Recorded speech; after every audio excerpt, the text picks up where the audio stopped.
Welcome to ThinkChamp. So ఈరోజు మనము XL class 3 చూడబోతున్నాం. బేసిక్ టు అడ్వాన్స్డ్ రన్నింగ్లో. ఈరోజు మన టాపిక్స్ వచ్చి undo, redo, formulas and relative formulas అంటే ఏంటి, అబ్సల్యూట్ రెఫరెన్స్ అంటే ఏంటి, అలానే we are going to see a few arithmetic operators as well. So ఇంతకుముందు మీరు కానీ ప్రీవియస్ 2 వీడియోస్ కానీ చూడకపోతే డిస్క్రిప్షన్లో ఆ 2 వీడియోస్ లింక్స్ నేను ప్రొవైడ్ చేస్తున్నాను, ఒకసారి చెక్ చేయండి. వన్స్ ఆ 2 వీడియోస్ కంప్లీట్ చేసిన తర్వాత క్లాస్ 3 కంప్లీట్ చేయండి. ఫస్ట్ మనము అసలు ఎక్సెల్లో అండో అంటే ఏదో చూద్దాం. ఎక్సెల్లో అండో అంటే మీనింగ్ ఏంటంటే ఒక టేక్ బ్యాక్ బటన్ అన్నమాట. ఫర్ ఎగ్జాంపుల్ ఏదైనా ఒక ఆపరేషన్ని పర్ఫామ్ చేసేసిన తర్వాత అగైన్ నేను బ్యాక్ రావాలి అన్నప్పుడు మీరు ఏదైతే ఒక షార్ట్ కట్ కీని యూజ్ చేస్తారో ఆ కంట్రోల్ జెడ్ను మనం ఏమంటామంటే అండో అంటాం. దీన్ని మనము 2 వేస్లో యూజ్ చేయొచ్చు. ఒకటి ఎక్సెల్లో మనకి అండో అనే ఒక సింబల్ ఉంటుంది, దాన్ని యూజ్ చేసన్నా మనం బ్యాక్ రావచ్చు.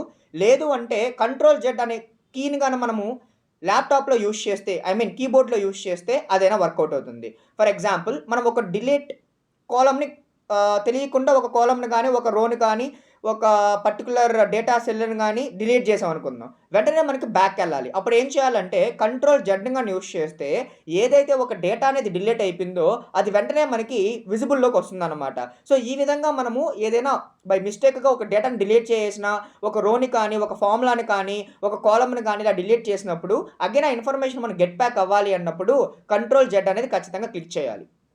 That is called Excel undo. So ఇప్పుడు మనము ఈ ఎక్సెల్ అండోలో ఆపరేషన్స్ని ఎలా పర్ఫామ్ చేయాలో చూద్దాం. ఇక్కడ మనకి 2 ఆప్షన్స్ ఉన్నాయి. ఒకటి వచ్చి మనకి రిబ్బన్ సెక్షన్ మనం చూస్తున్నాం. ఆ రిబ్బన్ సెక్షన్లో ఇక్కడ మీరు చూసినట్టయితే ఈ పీపీటీలో ఇక్కడ ఒక సింబల్ కనబడుతుంది కదా మనకి, దాన్నే మనము అండో సింబల్ అంటాం. లేదంటే మీది గాన విండోస్ ల్యాప్టాప్ కానీ అయితే కంట్రోల్ జెడ్ కమాండ్ వర్క్ అవుతుంది. ఒకవేళ మీది యాపిల్ కానీ మ్యాక్ కానీ అటువంటి టైప్ ఆఫ్ ల్యాప్టాప్ కానీ అయితే మీరు ఖచ్చితంగా ప్లస్ జెడ్ అని కమాండ్ ప్లస్ జెడ్ అని మ్యాక్ ల్యాప్టాప్లో యూజ్ చేయాల్సి ఉంటుంది. ఎప్పుడైతే మీరు కమాండ్ ప్లస్ జెడ్ అని మ్యాక్ ల్యాప్టాప్లో యూజ్ చేశారో అక్కడ మీకు అది వర్కౌట్ అవుతుంది. సో విండోస్లో అయితే కంట్రోల్ ప్లస్ జెడ్, అదేవిధంగా మ్యాక్లో కానీ అయితే కమాండ్ ప్లస్ జెడ్ని యూజ్ చేయాల్సి ఉంటుంది. ఇది ఎక్సెల్లో అండో. అండ్ మనం ఇప్పుడు థియరిటికల్గా చూస్తున్నాము. వన్స్ ఈ పీపీటీ కంప్లీట్ అయిన తర్వాత మేము ఎక్సెల్లో రియల్ టైంలో ఎలా చేయాలో చూద్దాం. సో ఆ తర్వాత ఏంటి, ఎక్సెల్లో మనం రెడో చూస్తున్నాం. సో అండోకి రెడోకి డిఫరెన్స్ ఏంటంటే అండో అనేది ప్రీవియస్గా వెళ్ళేదానికి, రెడో అనేది ముందరకు వెళ్ళేదానికి. అంటే సింపుల్గా చెప్పాలి అంటే ఇక్కడ నేను థింక్చాంప్ అని రాశాను అనుకుందాం. సో ఆ థింక్చాంప్ రాసి నేను బ్యాక్గ్రౌండ్ కలర్ ఇచ్చేసి ఉన్నా, నేను వెంటనే బ్యాక్ వచ్చా, బ్యాక్గ్రౌండ్ కలర్ పోయింది, మళ్ళీ వెంటనే బ్యాక్గ్రౌండ్ కలర్ కావాలి. అగైన్ మనం బ్యాక్గ్రౌండ్ కలర్ ఇవ్వకుండా కంట్రోల్ ప్లస్ వై అనే కమాండ్ కానీ యూజ్ చేస్తే మనకి రెడో అనేది జరుగుతుంది. కాబట్టి ఇక్కడ డెఫినేషన్లో కూడా ఏం మెన్షన్ చేస్తున్నాం, redo function is like a redo that last thing button, it's the opposite of undo because it brings back the action you just undid. ఏదైతే నువ్వు చేస్తున్నావో ఆప్షన్ బ్రింగ్ బ్యాక్ తీసుకురాగలుగుతుంది.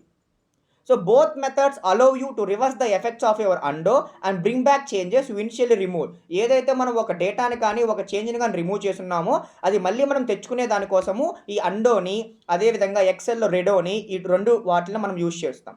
సో నెక్స్ట్ టాపిక్ వచ్చి ఎక్సెల్లో basic formulas. Already మనం ఈ basic formulas చూస్తున్నాం. కాకపోతే ఈ పర్టికులర్ వీడియోలో మనం ఏం చూస్తున్నామంటే పర్టికులర్గా ఒక సెల్లో ఒక డేటా ఉంది, ఇంకొక సెల్లో ఇంకొక డేటా ఉంది. ఆ 2 డేటాస్కి మనం ఒక అర్థమెటిక్ ఆపరేటర్ని యూజ్ చేసి పర్ఫామ్ చేయగలుగుతామా లేదా అని మనం ఈ వీడియోలో చూస్తాము. సో ఇది ప్రాక్టికల్గా ఎలా చేయాలి ఏంటి నేను ఎక్స్ప్లెయిన్ చేస్తాను. ఎక్సెల్లో చూద్దాం. నెక్స్ట్ వన్, ఒకవేళ మనము ఏవైనా 2 కాలమ్స్లో యొక్క డేటాని సమ్ చేయాలి అన్నప్పుడు సమ్ అనే మెథడ్ని వాడచ్చు. సో కాబట్టి మనం ఇక్కడ is equal to some C4 కాలంలో ఉన్న దాని డేటాని, అదేవిధంగా D6 కాలంలో ఉన్న డేటాని రెండింటిలో సమ్ చేస్తున్నాం. ఫర్ ఎగ్జాంపుల్ C4లో మనకి ఏముంది 100 ఉంది, D6లో మనకి ఏముంది 30 ఉంది. సమ్ అనే ఒక ఫంక్షన్ ద్వారా ఇది ప్రీమేడ్ టూల్, ఏదైతే ఇక్కడ ఒక ప్రీమేడ్ టూల్ ఉందో ఆ ప్రీమేడ్ టూల్ని యూజ్ చేసి C4లో ఉన్న డేటా సేమ్ యాజ్ D4లో ఉన్న డేటా రెండింటిలో మనం ఏం చేయొచ్చు, సమ్ చేయొచ్చు. So this is called sum function.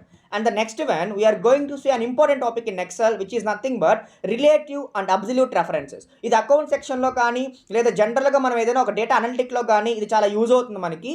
So ఈ రిలేటివ్ అంటే ఏంటి, అసలు అబ్సల్యూట్ అంటే ఏంటి చూద్దాం. దీనికి టాపిక్ అంటే నేను ప్రాక్టికల్గా చూపిస్తే మీకు బాగా అర్థమవుతుంది. అండ్ క్లియర్ కట్గా రిలేటివ్ అంటే ఏంటంటే జస్ట్ మనం ఏదైతే ఒక డేటా రాసామో ఆ డేటాని సింపుల్గా కాపీ అండ్ పేస్ట్ చేసుకుంటే దాన్ని మనము రిలేటివ్ అంటాం. లేదా ఒక సెల్లో డేటా రాసిన తర్వాత అదే మనం డ్రాగ్ చేసినప్పుడు అదే డేటా రిమైనింగ్ సెల్కి కానీ అప్లై అయితే దాన్ని మనం రిలేటివ్ అంటాం. But in the case of the absolute ఇక్కడ మనం ఏంటంటే ఆ పర్టికులర్ డ్రాగ్ చేసే డేటాని మనం ఫిక్స్ చేస్తాం. ఎప్పుడైతే ఆ పర్టికులర్ డేటాను మనం ఫిక్స్ చేస్తామో ఆ ఫిక్స్ చేసిన డేటా వల్ల ఆటోమేటిక్గా మనకు కావాల్సిన ఆపరేషన్స్ అన్నీ ఎగ్జాక్ట్గా జరుగుతాయి. మరి ఈ రిలేటివ్కి అబ్సల్యూట్కి డిఫరెన్స్ ఏంటి ప్రాక్టికల్గా మనం చూద్దాం. సో ఇక్కడ రిలేటివ్ రెఫరెన్స్లో మీరు చెక్ చేసినట్టయితే నాకు ఒక 2 కాలమ్స్ ఉన్నాయనుకుందాం. 10 ఉంది, 20 ఉంది, 20 ఉంది, 30 ఉంది. జనరల్గా 10ని 20ని యాడ్ చేయాలి అంటే ఆ కాలంలో B10 plus C10 10 plus 20 30 add అవుతుంది. అదేవిధంగా సెకండ్ రోలో 20 ప్లస్ 30 50 యాడ్ అవుతుంది.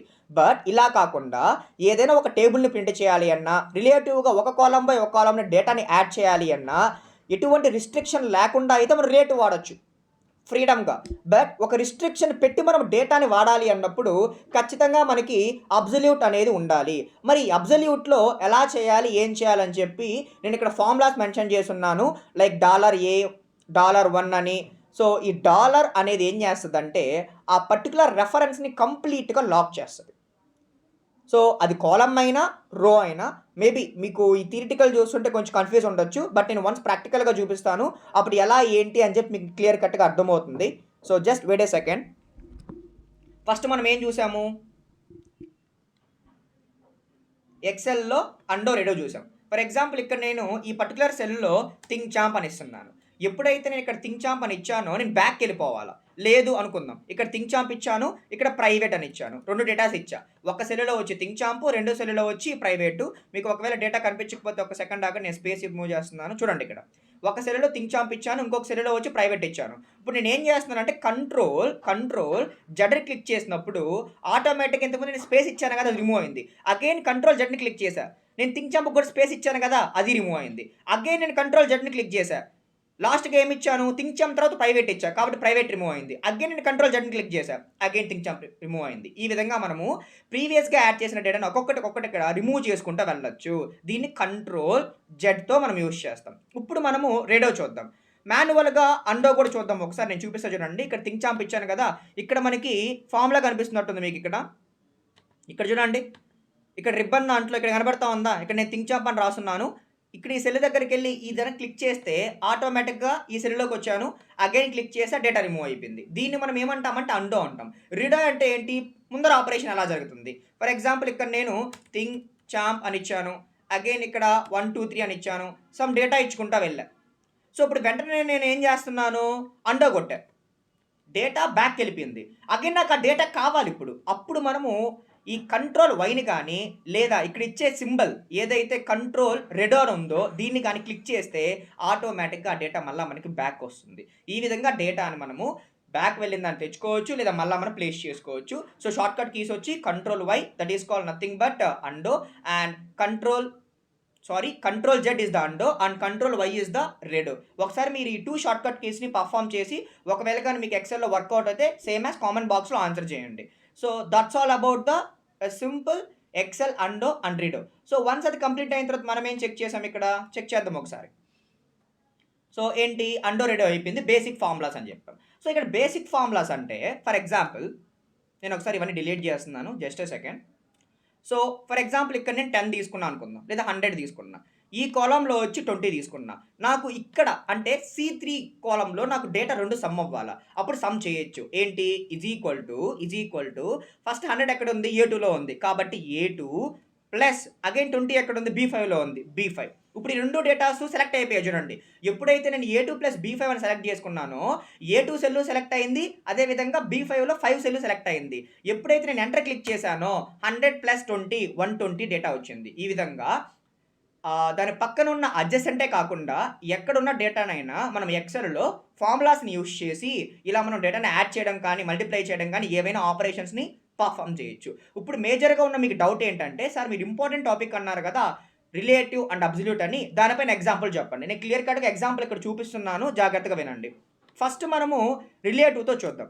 నేను ఏం చేస్తున్నానంటే ఇక్కడ రిలేటివ్తో ఫర్ ఎగ్జాంపుల్ 1 సెకండ్.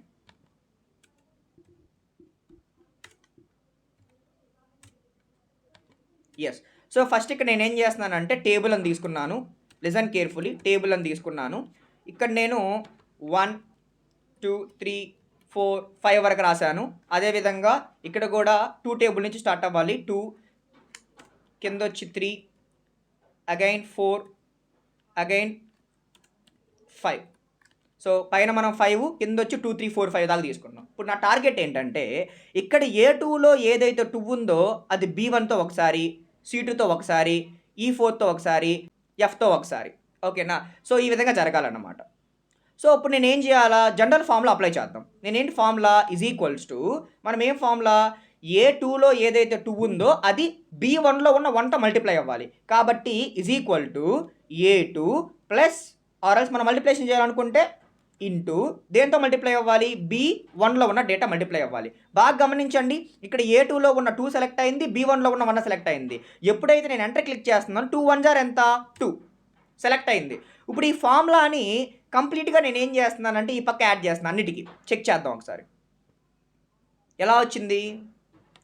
2 1 జార్ 2, 2 2s 4, 2 3s 6, 2 4s 8. కానీ నాకు ఎలా వచ్చింది అవుట్పుట్, అది 2 1s 2 వచ్చింది, 2 2s 4 వచ్చింది, అగైన్ ఈ 3 వల్ల వచ్చింది. అంటే ఈ 3, ఈ 4, ఈ 5 యాడ్ అవుతుంది. సో టోటల్గా నాకు డేటా రాంగ్ వచ్చింది. అంటే నేను అనుకున్న రిజల్ట్ రాలా. నాకు ఎలా రిజల్ట్ కావాలి, 2 1 జార్ 2, 2 2 జార్ 4, 2 3 జార్ 6, 2 4 జార్ 8. ఓకేనా? కానీ నాకు కంప్లీట్గా అవుట్పుట్ అయితే ఇలా రాలేదు కదా. సో ఒకవేళ మీకు డౌట్గా ఉంటే లైక్ అసలు ఈ ఆపరేషన్ ఎలా జరిగింది సార్, మీరు కావాల్సింది 2 1 జార్ 2, 2 2 జార్ 4, 2 3 జార్ 6, 2 4 జార్ 8, 2 5 జార్ 10 అలా కదా. ఇక్కడ వేరేగా జరిగింది. మరి ఈ ఆపరేషన్ ఎలా పర్ఫామ్ అయింది, అసలు ఏ డేటా ఎలా యాడ్ అయింది అంటే నేను చూపిస్తా చూడండి. మళ్ళీ మల్టిప్లికే చేసాము. ఒకవేళ మీకు ఫార్ములాస్ కావాలి అంటే ఇక్కడ ఫార్ములాస్ పైన వెళ్ళి క్లిక్ చేస్తే ఇక్కడ షో ఫార్ములాస్ అనే ఒక బటన్ కనబడుతుంది. దాన్ని క్లిక్ చేయండి, నీట్గా మనకు ఫార్ములాస్ డిస్ప్లే అయ్యాయి. ఏంటి, A2లో ఉన్న డేటా, A2లో ఏముంది 2 ఉంది, B1లో ఉన్న డేటా B1లో 1 ఉంది. కాబట్టి 2 1 జార్ 2 వచ్చింది. అగైన్ B2లో ఉన్న డేటా, C1లో ఉన్న డేటా. B2లో డేటా ఏముంది 2 ఉంది, C1లో డేటా ఏముంది 2 ఉంది. కాబట్టి ఏమొచ్చింది 4 వచ్చింది. అగైన్ C2లో ఉన్న డేటా, D1లో ఉన్న డేటా. D1లో 3 ఉంది, C2లో ఏముంది 4 ఉంది. కాబట్టి అగైన్ మారిపోయింది. సో ఇలా ఈ D2లో ఉన్న డేటా, E1లో ఒక డేటా, అగైన్ E2లో ఉన్న డేటా, F1లో డేటా, ఇలా డేటా అనేది మల్టిప్లై జరిగింది. కానీ మనకి ఎగ్జాక్ట్గా అవుట్పుట్ అయితే అలా కాదు కావాల్సింది.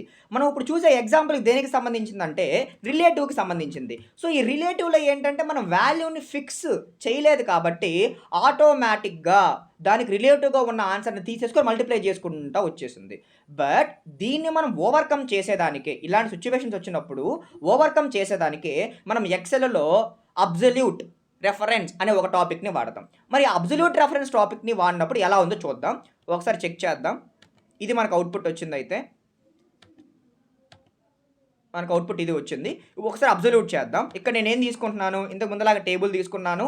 ఇంతకు ముందులాగా ఇక్కడ 1, అగైన్ 2, అగైన్ 3, అగైన్ 4, అగైన్ 5 తీసుకున్నాను. సేమ్ యాజ్ 2 3 4 5 తీసుకున్నాను. ఇప్పుడు ఎలా రాస్తున్నానంటే first is equals to dollar ఇక్కడ సెల్ ఏంటి ఏ కాబట్టి $A, సెల్ 11 కాబట్టి $A11 అని తీసుకున్నా. సెల్ సెలెక్ట్ అయింది చూడండి. అగైన్ మళ్ళీ మల్టిప్లికేషన్ చేయాలి కదా, స్టార్. అగైన్ నేను దేంట్లో ఉన్న సెల్ని యాడ్ చేయాలి, B10 కదా, కాబట్టి B అగైన్ $10. అప్పుడు ఏ సెల్ సెలెక్ట్ అయింది, B సెల్ సెలెక్ట్ అయింది. B సెల్ అంటే B10th సెల్ సెలెక్ట్ అయింది. కాబట్టి ఇప్పుడు 2 1 జార్ 2 కదా. ఇప్పుడు నేను ఎంటర్ కొడితే 2 1 జార్ 2 వచ్చింది. ఇప్పుడు కావాలంటే కిందకి డ్రాగ్ చేయండి, ఎగ్జాక్ట్గా ఆన్సర్ వస్తుందో లేదో చెక్ చేద్దామా. ఇప్పుడు చూడండి ఎగ్జాక్ట్ ఆన్సర్ వచ్చింది. సో 2 1 జార్ 2, 2 2 జార్ 4, 2 3 జార్ 6, 2 4 జార్ 8, 2 5 జార్ 10. మనం ఫార్ములా ఏమి యూజ్ చేసాం ఇక్కడ, వెరీ సింపుల్. డబుల్ క్లిక్ చేస్తే ఫార్ములా కనిపిస్తుంది. అగైన్ మీకు ఇక్కడ మనం డాలర్ని యూజ్ చేసామంటే ఆ పర్టికులర్ సెల్లో ఉన్న వాల్యూని ఫిక్స్ చేస్తున్నట్టు. ఆ ఫిక్స్ చేసిన వాల్యూ అనేది పైన మనకు 1 2 3 4 5 ఏవైతే కనిపిస్తున్నాయో వాటితో మల్టిప్లై అవ్వాలి అని మీనింగ్. ఓకేనా? అంటే ఇక్కడ నేను దేన్ని సెలెక్ట్ చేసుకున్నాను, 10 అనే దాన్ని సెలెక్ట్ చేసుకున్నా. కాబట్టి ఇక్కడ దేన్ని సెలెక్ట్ చేసుకున్నాను, $A11లో వాల్యూ ఎంత ఉంది 2 ఉంది. ఆ 2 వాల్యూ అనేది కాన్స్టెంట్గా ఫిక్స్ అయిపోద్ది. ఆ 2 అనే వాల్యూతో ఏదైతే B ఉందో ఆ Bలో 10th సెల్లో రోస్ ఉన్నాయో, 10th సెల్ ఉందో ఆ 10th సెల్లో ఉన్న డేటా మొత్తం మల్టిప్లై అవ్వాలి. కాబట్టి ఇలా ప్రతి దానికి యాడ్ అవుతూ ఉన్నప్పుడు దీన్ని మనం అబ్సల్యూట్ అంటాం. ఒక్కసారి యాడ్ అయిన తర్వాత కావాలంటే చూడండి, దీన్ని నేను కిందకి డ్రాగ్ చేస్తున్నాను, ఆటోమేటిక్గా మనకి టేబుల్స్ అనేవి డిస్ప్లే అవుతున్నాయి. కానీ ఇదే ఆపరేషన్ అనేది మనకు రిలేటివ్లో జరగలేదు. అబ్సల్యూట్లో మాత్రమే జరిగింది. సో ఒకవేళ మీకు థియరిటికల్ కూడా కావాలి అంటే నేను పీపీటీ అనేది డిస్క్రిప్షన్లో పెడతాను, ఒకసారి అక్కడ కూడా థియరీ చదువుకోండి. ఇక్కడ డాలర్ అనేది వాల్యూని లాక్ చేస్తుంది, డాలర్ అనేది వాల్యూని ఫిక్స్ చేస్తుంది. అదే ఇక్కడ మీకు పీపీటీలో కూడా నేను ఎక్స్ప్లెయిన్ చేసింది. సో పీపీటీలో కూడా ఎక్స్ప్లెయిన్ చేసిన థింగ్ ఏంటంటే అబ్సల్యూట్ రెఫరెన్స్లో డాలర్ అనేది లాక్ చేస్తుంది. ఇక్కడ చూడండి, in Excel absolute refers have a dollar sign in them, think of it like locking a reference in place. Here how the dollar sign works. Example $A again $1. This locked the reference completely. Absolute for the column $A1. It locked the reference to that column, but the row can still change. అంటే కాలమ్ని lock చేసా, రోలో మనకి data అనేది change అవుతుంది. But in case of the absolute రో add చేసినప్పుడు మనకేంటి ఇక్కడ రో అనేది లాక్ అవుతుంది, కాలం వరకు చేంజ్ అవుతుంది. సో అలా నేను ఒకసారి రోని లాక్ చేసి కాలమ్ని చేంజ్ చేయడము, కాలమ్ని చేంజ్ చేస్తా రోని లాక్ చేయడము, ఒకసారి ఈ ఆపరేషన్స్ పర్ఫామ్ చేయండి. It's very very very important. The topic which is nothing but absolute reference and same as the relative reference. ఓకేనా? సో ఒకవేళ ఈ ఆపరేషన్ అనేది పర్ఫామ్ చేసి మీరు కామెంట్ బాక్స్లో కామెంట్ చేయండి. ఇక స్మాల్ అర్థమెటిక్ ఆపరేటర్స్ చూద్దాము. Arithmetic operators which is nothing but మీకు ఆల్రెడీ నేను చెప్తానే వస్తున్నాను. So addition, subtraction, multiplication, division, exponentiation, అదేవిధంగా మోడలెస్, ఈ ఆపరేషన్స్ అన్ని ఒకసారి పర్ఫామ్ చేయండి. So that's all about the class 3. మీకు కానీ వీడియో నచ్చినట్టయితే లైక్ చేయండి, షేర్ చేయండి, సబ్స్క్రైబ్ చేయండి. అదేవిధంగా నెక్స్ట్ వీడియోలో మనం ఇంకొన్ని ఎగ్జాంపుల్స్ అండ్ ప్రాక్టికల్స్ థింగ్స్ చూద్దాం. సో వీలైనంత వరకు మీ ఫ్రెండ్స్ అందరికీ షేర్ చేయండి. Thank you.